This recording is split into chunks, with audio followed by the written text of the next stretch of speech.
வணக்கம் நண்பர்களே. இப்போது நாம் தமிழ் பத்திரிகை உலகில் மிக முக்கியமான நபரான சி.ப. ஆதித்தனார் பற்றி சிறிய குறிப்பை பார்க்கலாம்.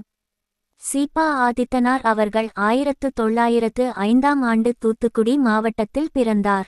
தமிழ் மக்களுக்கு எளிய முறையில் செய்திகளை கொண்டு சேர்க்க வேண்டும் என்ற எண்ணத்துடன் தினத்தந்தி நாளிதழை தொடங்கினார்.